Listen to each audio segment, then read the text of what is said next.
अगले और पिछले जन्म के बारे में जानने की उत्सुकता अधिकांश लोगों में होती है। इसे जानने के कुछ तरीके धर्म पुराणों में बताए गए हैं।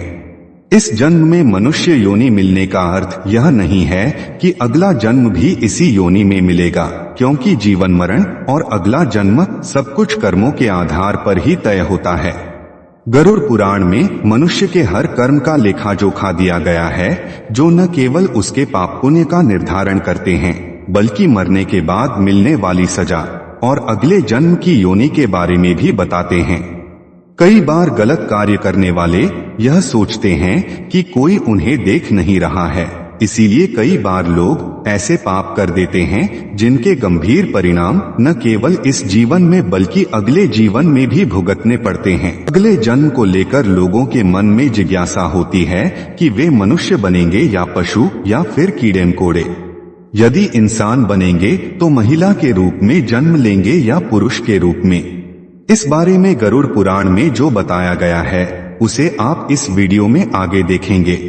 दोस्तों, पाप कर्मों के अनुसार आपको अपने अगले जन्म में मनुष्य, पेड़ पौधे, कीड़े मकोड़े, पक्षी, सांप, छछूंदर इत्यादि योनियों में से कौन सी योनि मिलेगी, यह जानने से पहले जानना जरूरी है कि क्या सच में पुनर्जन्म होता है। आइए इस बात को एक उदाहरण से समझते हैं। कई बार बालक जब पैदा होता है तो उनमें किसी प्रकार का दोष होता है। कई बालक किन्नर पैदा हो जाते हैं या फिर ऐसे पैदा होते हैं जिनमें कोई शारीरिक दोष होता है, जैसे कोई जन्म से ही विकलांग पैदा होता है या जन्म से ही देखने में असमर्थ होता है। ऐसा होने के पीछे विज्ञान अपना तर्क देता है। दोस्तों, धर्म ग्रंथों में इसके पीछे का कारण कर्मफल दोष बताया गया है, क्योंकि इस जीवन में बच्चे को उसके पिछले जन्म के कर्मों के आधार पर कष्ट भोगना तय होता है, इसलिए शारीरिक असमर्थता पैदा होने के साथ ही आती है। भविष्य पुराण में लिखा हुआ है कि पांडव भाइयों को अलग अलग घरों में जन्म अपने अपने कर्मों के अनुसार मिला था। गरुड़ पुराण में लिखा है कि जब तक शिशु मां की कोख में रहता है तब तक उसे पिछले जन्म का सब कुछ याद रहता है। उसे यह भी स्मरण होता है कि उसने पिछले जन्म में क्या क्या कर्म किए थे। दुखी होकर वह जीव ईश्वर से यही प्रार्थना करता है कि इस जीवन में वह सत्कर्म करेगा और भगवान का नाम जपता रहेगा। परंतु जैसे ही शिशु माता के गर्भ से निकलकर इस पृथ्वी लोक पर आता है, ईश्वर की माया द्वारा उसकी स्मृति खत्म कर दी जाती है और वह जीव फिर से सब कुछ भूल मोह माया में कुछ ऐसा उलझ जाता है कि परमात्मा के लिए उसके पास समय ही नहीं बचता। गरुड़ पुराण में जीव के द्वारा किए जाने वाले कई तरह के पापों और उन पापों के निमित्त जो भी सजाएं दी जाती हैं, उसके बारे में भगवान विष्णु ने विस्तार से बताया है। जो व्यक्ति पराई स्त्री से संबंध बनाता है उसे नरक में जाना पड़ता है। वहां उसे कई कष्ट भोगने पड़ते हैं और इसके बाद उसे अलग अलग योनियों में एक के बाद एक कई जन्म लेने पड़ते हैं। वह सबसे पहले भेड़िया बनता है, फिर एक कुत्ते के रूप में जन्म लेता है, उसके बाद सियार, फिर गिद्ध, फिर सांप, फिर कौवा और अंत में बगुला बनता है। इन सब योनियों के कष्ट झेलकर उसे फिर से मनुष्य योनि की प्राप्ति होती है। लेकिन जो व्यक्ति किसी स्त्री के साथ जबरदस्ती संबंध बनाता है उसे तो नरक भोगने और कई योनियों में जन्म लेने के बाद मनुष्य योनि में किन्नर के रूप में जन्म मिलता है। गरुड़ पुराण में बताया गया है कि जो व्यक्ति अपने बड़े भाई का अपमान करता है, समाज के सामने उसे लज्जित करता है, अगले जन्म में वह व्यक्ति कौंच नामक पक्षी के रूप में जन्म लेता है।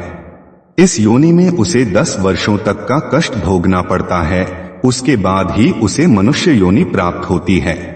दोस्तों, गरुड़ पुराण के अनुसार अपने सच्चे मित्र का अपमान करने वाला गधे की योनि भोगता है।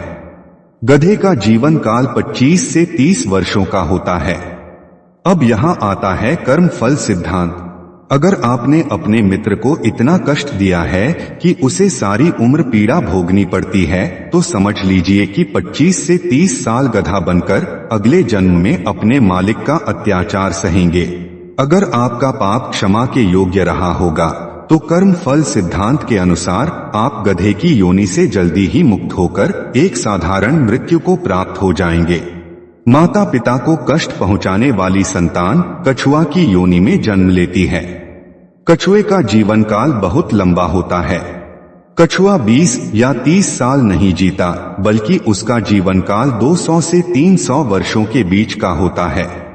यानी कि इस अपराध की सजा बेहद लंबी है। बंदर की योनि में वही व्यक्ति जन्म लेता है जो अपने मालिक का विश्वसनीय होकर अपने मालिक का विश्वास तोड़ देता है। ऐसा पापी जीव बंदर के शरीर को प्राप्त करता है, जिसका सामान्य जीवन काल 20 वर्ष का होता है। जो व्यक्ति अपनों से लिया हुआ धन वापस नहीं करता या उनसे छल पूर्वक धन अर्जित करता है, कीड़े मकोड़ों की योनि में जन्म लेता है। योनियों का जीवन काल कितना लंबा होगा, वह व्यक्ति के कर्मफल पर निर्भर करता है। किसी के एहसानों को न मानने वाला बिच्छू की योनि में जन्म लेता है। दूसरों की निंदा करने वाला, बुरा बर्ताव करने वाला कीड़े मकोड़े के रूप में ही जन्म लेता है। ये एक ऐसी योनि है जिसमें आप कितने भी प्रतिभाशाली हो, आप में कितना भी हुनर क्यों न हो, आपको सम्मान कभी नहीं मिलता। उदाहरण के लिए एक चींटी को ही ले लीजिए। नीचे गिरती है, फिर चलती है, मंजिल तक पहुंचे बिना नहीं रुकती। परिश्रमी होती है, किसी को नुकसान नहीं पहुंचाती, फिर भी मनुष्य के पैरों के नीचे आकर मृत्यु को प्राप्त हो जाती है। लिहाजा जैसा आपने अपने पिछले जन्म में किसी और व्यक्ति के सम्मान को रौंदा था, अगले जन्म में उस जीव आत्मा के साथ भी ठीक वैसा ही होता है। गरुड़ पुराण के अनुसार धन संपत्ति की चोरी करने वाले व्यक्तियों को कीड़े मकोड़े के रूप में जन्म मिलता है। जो व्यक्ति चांदी के सामान की चोरी करता है वह कबूतर बनता है। जो व्यक्ति वस्त्रों की चोरी करता है वह तोता बनता है। सुगंधित पदार्थों की चोरी करने वाला व्यक्ति छछूंदर के रूप में जन्म लेता है। किंतु यदि अपराध चोरी से बड़ा हो तो और भी कष्टदायी योनि प्राप्त होती है।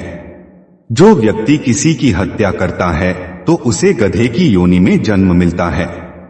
उसके बाद वह हिरण की योनि में, फिर मछली, फिर कुत्ता, फिर बाघ और अंत में मनुष्य की योनि प्राप्त होती है। देवताओं और पितरों को संतुष्ट किए बिना मरने वाला व्यक्ति 100 वर्षों के लिए कौवे की योनि में ही जन्म लेता है। इसीलिए पितरों के श्राद्ध कराते समय कौवे को भोजन कराकर संतुष्ट करने का महत्व है। कौवा की योनि के बाद मुर्गा और फिर 1 महीने के लिए सांप की योनि में रहने के बाद ही उसके पापों का अंत होता है और उसे मनुष्य योनि में जन्म मिलता है। गरुड़ पुराण के अनुसार दूसरों के लिए अच्छा सोचने वाला, धर्म को मानने वाला, धार्मिक ग्रंथों में विश्वास रखने वाला, पशुओं से प्रेम रखने वाला, माता पिता का आदर सम्मान करने वाला, अपने गुरु के द्वारा बताए गए मार्ग पर चलने वाली जीव आत्मा स्वर्ग में जाती है और अपने लिए मोक्ष के दरवाजे खोल लेती है। हम सबको इस धरती पर अलग अलग योनियों में तब तक जन्म लेना पड़ता है जब तक कि हमको मोक्ष की प्राप्ति नहीं हो जाती। लेकिन दोस्तों, यहाँ एक प्रश्न और उठता है कि जब हम अपने पाप कर्मों के अनुसार नरक की सजा भोग लेते हैं तो पुनर्जन्म में सजाएं क्यों मिलती हैं? इस प्रश्न का उत्तर भगवान विष्णु ने पक्षीराज गरुड़ को गरुड़ पुराण में स्पष्ट बताया है। गरुड़ पुराण में लिखा है कि कई बार जीव आत्माओं के कर्म इतने बुरे होते हैं कि जीवात्मा को नरक में यातनाएं तो भोगनी पड़ती ही है, लेकिन अगले जन्म में भी इन कर्मों का बोझ ढोना पड़ता है। जैसे कि किसी महिला के साथ दुष्कर्म करने वाली पापी आत्मा अगले जन्म में किन्नर के रूप में पैदा होती है। इसे हमारे धार्मिक ग्रंथों में कर्म फल का सिद्धांत कहा गया है, यानी कि जैसी करनी वैसी ही भरनी। इस कर्म फल सिद्धांत के अनुसार अगर पाप बड़ा है तो सजा लंबी मिलेगी और अत्यंत दुखदायी भी होगी, और यदि पाप कर्म सामान्य है तो सजा भी कम होगी। दोस्तों, अब आपको भी समझ आ गया होगा कि मनुष्य योनि कितनी दुर्लभ है। इसलिए यदि आप पुनः मनुष्य की योनि में जन्म लेना चाहते हैं या जीवन मृत्यु के इस कर्म चक्र से निकलना चाहते हैं तो इस जन्म में अच्छे कर्म और ईश्वर की भक्ति करें। दोस्तों, आपको इन योनियों से डरने की जरूरत नहीं है। यदि आप अपने विवेक से अच्छे कर्म करेंगे, ईश्वर का प्रतिदिन स्मरण एवं आभार व्यक्त करेंगे तो आपको इन योनियों से नहीं